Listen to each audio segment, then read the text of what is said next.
পিরোজপুর-২ আসনে বিএনপি থেকে মনোনয়ন প্রত্যাশী মাহমুদ হোসেন ঈদ পরবর্তী সময় নেসারবাদে ব্যাপক গণসংযোগ করেন।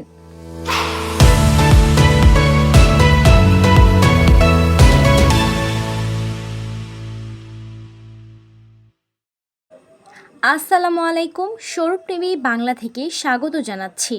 জ্যৈষ্ঠের খরতাপকে উপেক্ষা করে নেসারাবাদ উপজেলার মধ্যে ইন্দিরহাট বন্দরে প্রধান সড়কে ব্যাপক গণসংযোগ করেন বিএনপি থেকে মনোনয়ন প্রত্যাশী জনপ্রিয় নেতা মাহমুদ হোসেন।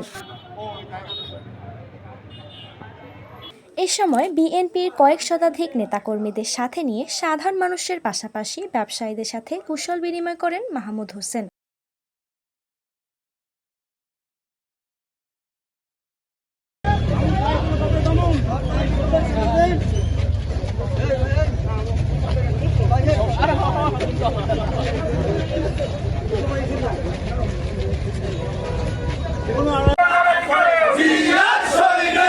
সাধারণ মানুষের ঢল নামে সমগ্র ইন্দিরহাট বন্দরে।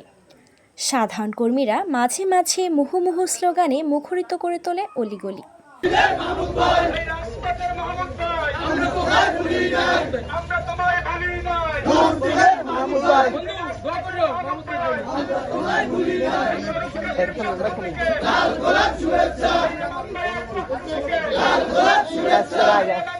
গণসংযোগে মাহমুদ হোসেন বিএনপির আগামী দিক নির্দেশনা তুলে ধরেন। তাইবা তাবাসসুম, স্বরূপ টিভি বাংলা।